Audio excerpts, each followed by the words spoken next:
and welcome to Theatre of Dreams. We have been entertained. We have a new world champion. The footballing gods have given us a final that will be remembered for the ages after rather scrappy finals in 2010 and 2014. For the neutral, pretty much to be happy about. France are the new world champions. After a 4-2 win over Croatia, the second French footballing revolution has arrived. They came to Russia as co-favourites. They stayed unbeaten all through, just one draw in the tournament, while they won every game in regulation time. Hearts go out to Croatia's new golden generation, but on the night, France are worthy champions. Ashley Westwood joins me from Sydney, and in the studio, Eugeneson, Lyngdoh here with me as well. Ashley, let me start with you. We've seen a cracking game of football. Your first thoughts? Well, obviously entertaining, which is what we're after. Sometimes World Cup finals are a little bit dull because it's so tense and the prize is so big.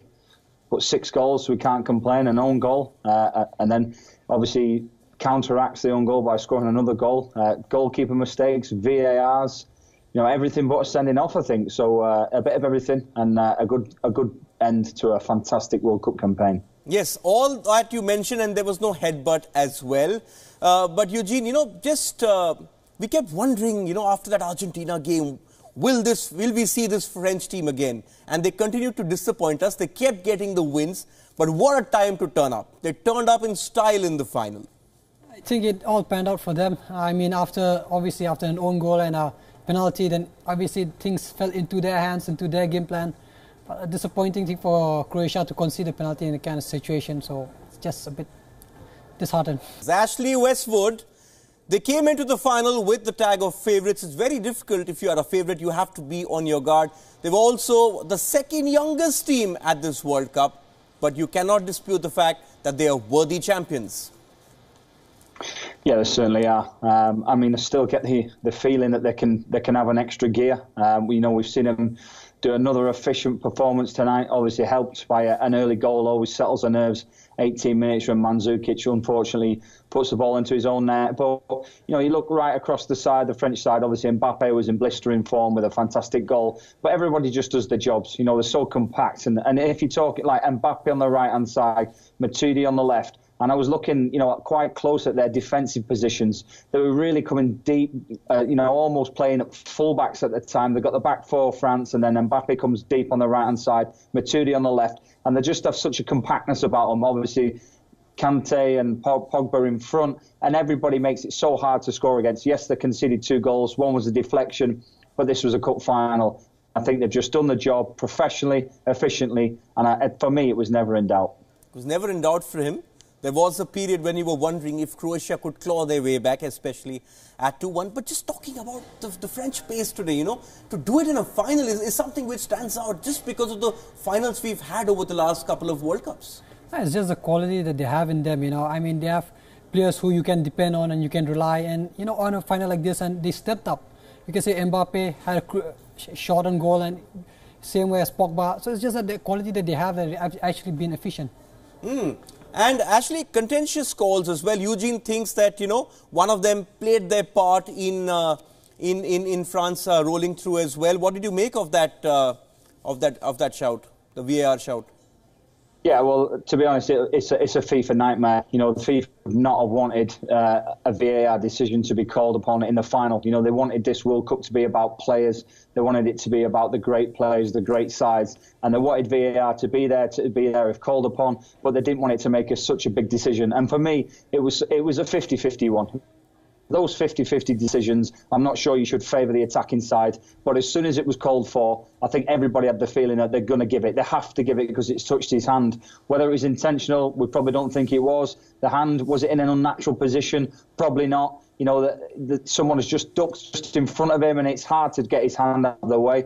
But at the end of the day, once the cameras show that it's hit the hand, I don't think the referees have much decision but to give it. But it was certainly a grey area, that's for sure. Yes, because, you know, Eugene, we were talking about this, that for a while we hadn't seen much of VAR in this World Cup, especially after the round of 16 clashes. Now, the crucial bit, as Ashley says, is you see it, you give it.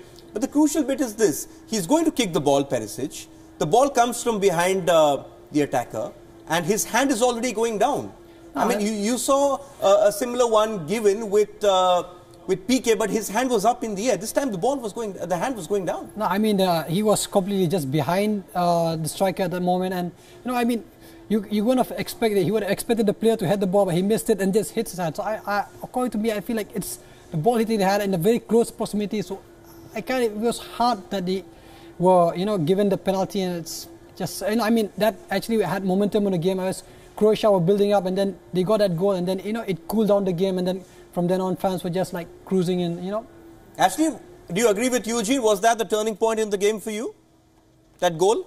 Yeah, I think it was. I mean, it just before half time, it obviously deflates you. Mentally, you feel unjust, thinking that's never a penalty. So psychologically, it's hard to get yourself up. I think first half Croatia had around about 63% possession, so they were on the front foot. But then that's also a little bit of the French tactic. They drop off, they make it compact, and they try and hit you on the counter with the speed of Mbappe. But it was a good moment. If Croatia can go into half time at 1-1, you can revitalise themselves, they can find their energy levels again at half-time, and they can go again. But I just think psychologically it was a huge blow. And I don't think it's since, I think something like 1998 until a team has gone into the half-time with a lead. Because normally World Cup finals, they're always tense affairs, but going into the half-time with the lead, and a psychological one, was probably just a bit too much for Croatia to come back from. Okay, contentious penalty, but very cool Antoine Griezmann. He's got this crazy knack of scoring in the big games. That's who he is, and that's why he's sorted out by all the big clubs in the world. And come the moment, come the player, the composed finish. It's just, I mean, a top player. He's shown it. And also, Ashley, the quality of the ball for the first goal, the quality of that free kick. Yes, Mandzukic scored on the wrong end, but it was all about that ball. Great ball coming in. Dangerous, in swinging in with pace in the right areas. But sometimes you have to look at the Croatian defence. This was a tactic they used against England. They like to defend really deep on these in-swinging free kicks, whether it's because they're a bit scared that they're not good enough to defend. But the deeper they are, the harder it is for the goalkeeper. The contact's so close to the goalkeeper, he can't react. For me, you have to hold your 18-yard box. You have to stay as high as possible and give your goalkeeper a chance. And if there is a touch, it comes from 14, 15, 16 yards, not 7, 8 yards where the goalkeeper can't pull off a save. So deep defence from Croatia, and it's hard to counteract such an in-swinging dangerous ball. Yes, and also I just want to ask you, as you said, we didn't expect too many goals in this one, though you did say in the previous show you expected France to score at least 3. But Croatia have been a side, Ashley, who've been nice, who've been compact, who've dominated the midfield. Why do you think they were caught out today? Was there something which did they fall into France's plans by really going at them pretty early? We've seen them being very patient in the matches all through this tournament as well. You think they went too hard at the top? No, I don't think they went too hard. I just think that, the three midfielders, Brozovic, Rakitic and Modric, they normally dominate games. But then you look at against who they're playing against. They're coming up against Kante, Pogba and Griezmann. So it's arguably, France is maybe a stronger midfielder. Now, obviously, Modric is probably the best ball player out of all those 6. But man for man, it's a tough one. And they can't impose their dominating style with those 3 midfielders against the France 3 midfielders. Plus, then France defend a little bit deep and compact. They've got, like I've mentioned, Mbappe and also Matuidi back on the left-hand side. So they're really, really tight-knit unit. The back 4, the 2 wide players, the 2 sitting midfielders. All of a sudden, there's 8 players that you have to break down. So it becomes tough for Croatia. And they haven't got, apart from Rakitic, Modric, Mandzukic, Perisic on the left-hand side, there's not a Neymar there that can go and individualise, dribble past someone like an Mbappe and create his own goal. They have to have a nice team play goal. And I think France are that compact, that efficient, they just couldn't get the edge. He's talking about Mbappe, and we will talk about him as well. But there was a period in the game when Croatia were trying to come back. They had wave after wave after wave of attack. But in a big match like this, in a World Cup final, you want the big names to stand up and deliver.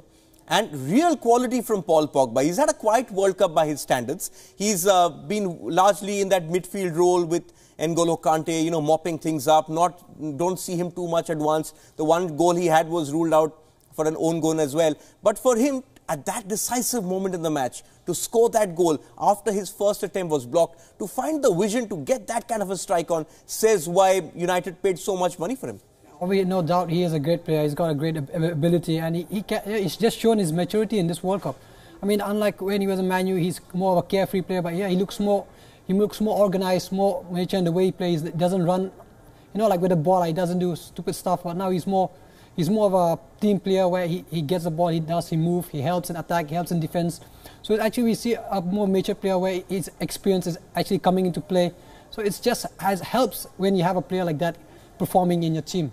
Did it help that France had been at this stage before, Ashley? They had lost the final of the European Championships in 2016. Pogba himself had said that, you know what, we learned from our mistakes. Have you seen a much more disciplined effort? Because if you go back to that final, Deschamps was still in charge at that time. He chose his men wisely. After the first game, Ousmane Dembele went off. He went with his Girouds of the world. He went with the likes of Pavard and Hernandez over the likes of, say, Benjamin Mendy. So they learned from their mistakes and they kept the same template right through this World Cup.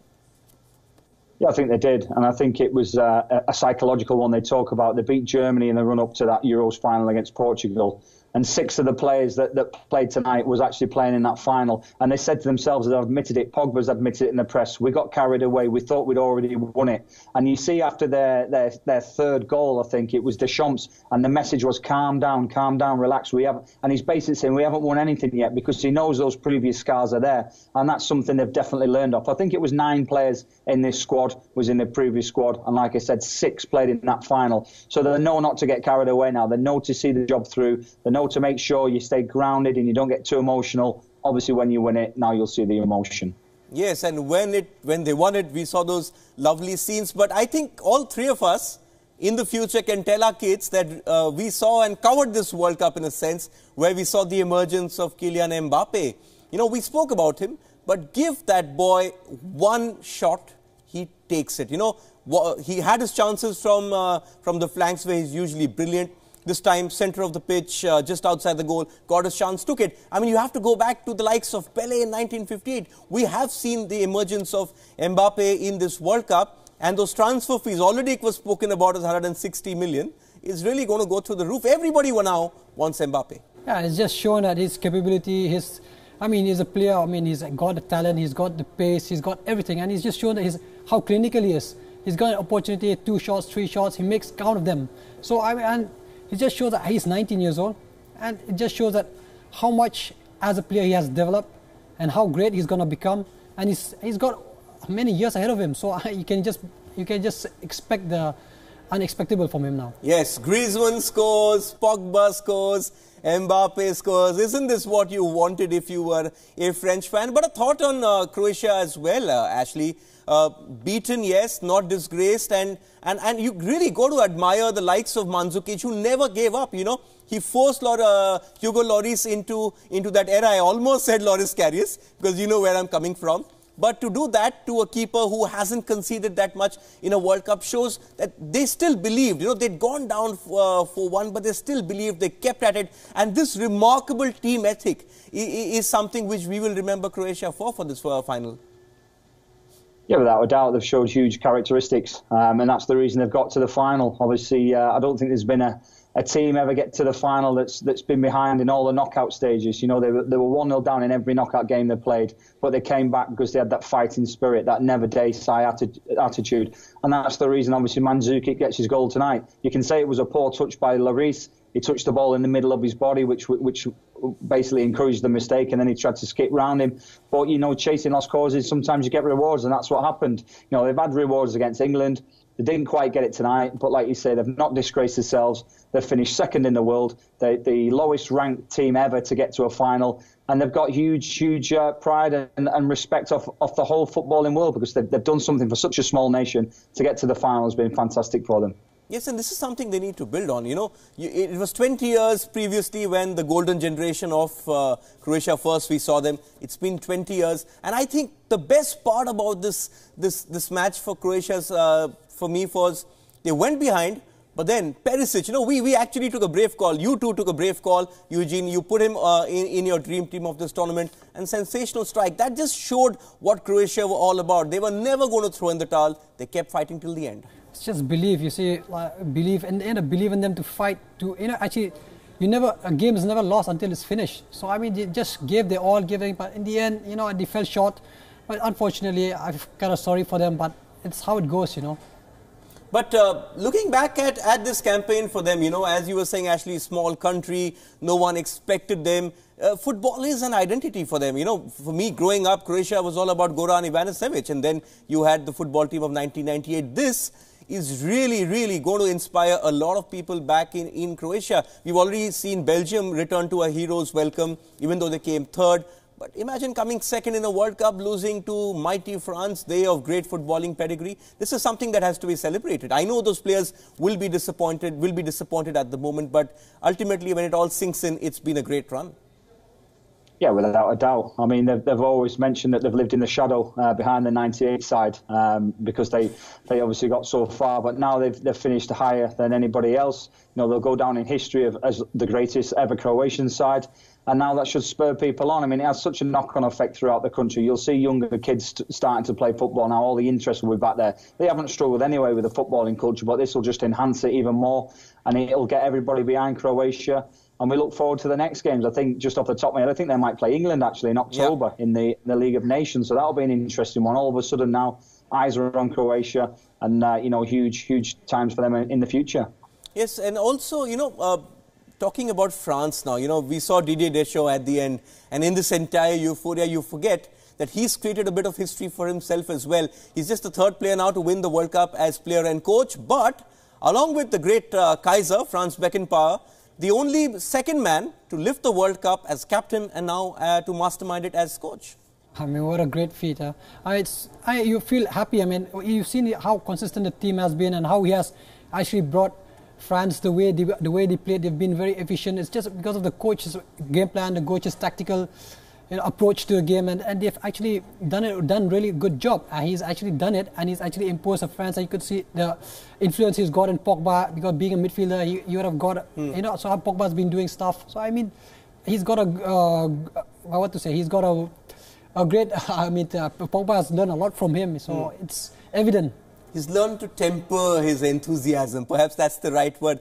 But just going back in history, you spoke about 1998, Ashley, being Croatia, you know, emulating that golden generation. For France, it was always about 1998, wasn't it? Now, when you look at this, man for man, is this French team better than that French team of 1998? These are the comparisons that will be drawn in the aftermath of this win. Yeah, I mean, it's a tough one when you're talking about players like Thierry Henry, Zinedine Zidane, Deschamps himself. You know, it's hard to compare. I mean, what we do know is that the world champions, they've got potentially to be better. They're a lot younger. I'm not sure if man for man they're better, but like I say, they've definitely got the potential there. But France have always had the potential. It's about getting that potential out of them. We've seen so many disappointing campaigns with France. We're never surprised if they don't perform to the maximum of their capabilities, but they've won it this time. And now, obviously, as an Englishman, as somebody else around Europe, you fear for the Euros. You know, if France can kick on from here, there's certainly going to be a force in 2 years' time. Yes, and that's a question I wanted to ask you as well, because you look at a lot of teams after this World Cup. Germany will rebuild, Spain will rebuild, Argentina will rebuild. Are we looking at now an era of a second kind of a French domination? We saw it with that generation, 1998. Went and won the Euros 2 years later. Do you think that there are any teams right now in world football? Perhaps Germany could bounce back stronger than we expect them at the moment. But do you think there are other teams in this world right now who can challenge the French, especially after this high of winning a World Cup? The World Cup does that to you. You feel you're floating. Yeah, I mean, you've got to look at the ones that are young enough to take this in the stride and improve. You know, Belgium have a decent side with good players that can improve. England were the second or third youngest side and didn't have a bad campaign at all, got to the semi-finals. So you expect those to be a little bit stronger. Spain are aging, you don't think they will be. Germany, you always expect Germans to have a reaction, some forward planning. But, you know, if you're talking about who you think is going to be right up there, I think it'll be hard to look past France in the future. Okay, you agree with that sentiment? Yeah, I agree with them, yeah. France look like a strong team, and they're very young, you know, and they've won the World Cup. So imagine the confidence that they would have going to next tournaments, future tournaments. So obviously, they're a team to look forward to, and they're a team that's going to get stronger and stronger.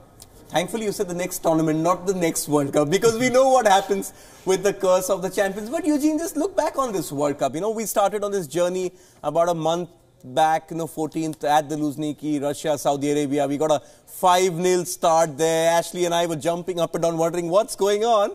but they're calling it one of the best World Cups ever, if not the best. And we've got a final which has lived up to the hype in that sense, because I was there in 2010 in South Africa. That was like a complete battle of attrition. 2014 was also one which went right down till the end. Just before you approached the penalties, you got that winning goal from Gudza as well. So keeping that in mind, this final, a good fitting finale in a sense to this World Cup. Yeah, to how it started and how it ended, it has really been, I mean, entertaining, I would say.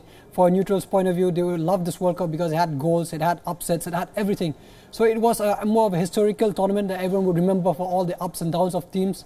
And a final like this, a 4-2 final and Croatia in it. So it's just an unbelievable World Cup.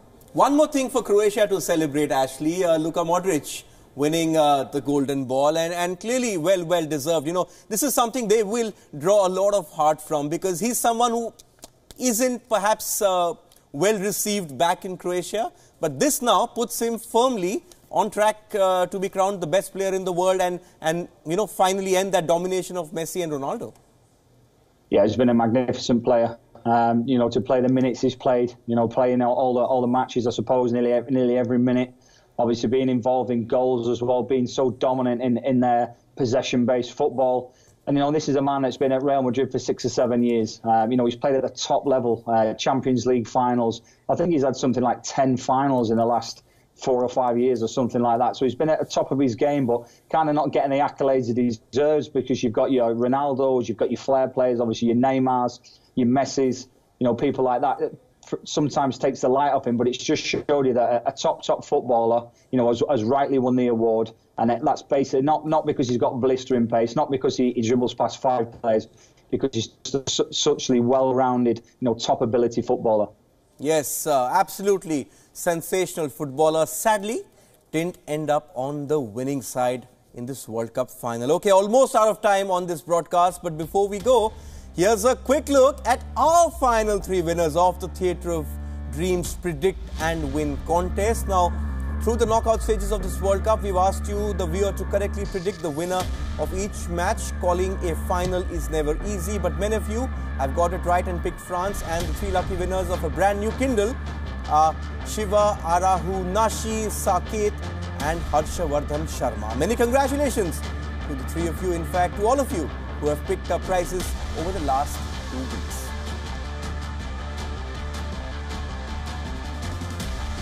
Okay, final comments from you, Eugene, as we wrap up this edition of Theatre of Dreams. We've had a great final. You've got worthy champions, you think? Yeah, I think they're worthy champions. They've been efficient, like we said. They're the best team coming to the tournament. The best team has won it. Sad for Croatia to do the unexpected, but that's how it is. Football is a team game. You need everyone to perform. And at the end of the day, quality wins. End of the day, quality wins, Ashley. How would you like to remember this World Cup? Just a thoroughly entertaining goals. I think it was only 1-0 game. France versus Denmark. Yeah, which didn't have any goals. You know, we had probably over 30 penalties. You know, lots of VAR decisions, lots of attacking football. Some new stars coming to the fore. It's just been a thoroughly entertaining campaign. You know, I can't quite remember too many games where I've sat there and thought this game's terrible or it's boring. I think there was one Uruguay game that sticks in my mind that was a little bit dull. But apart from that, every game's had you on the edge of the seats. You've not been able to predict too many outcomes, and it's just been a thoroughly entertaining campaign. Yes, thoroughly entertaining campaign, but thoroughly entertaining pundits as well. Thank you to Ashley Westwood. I know it's pretty late for you, but thank you so much for being with us all through this World Cup, Ashley. It's been a pleasure having you on the show. And the new revelation, Eugeneson Lyngdoh made his debut as a pundit.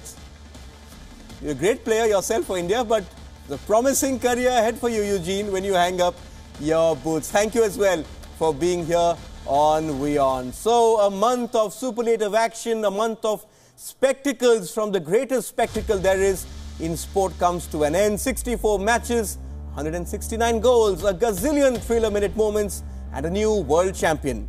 France and this new French Revolution will be remembered for years, as will Croatia and the Watreni dream, which left the world spellbound.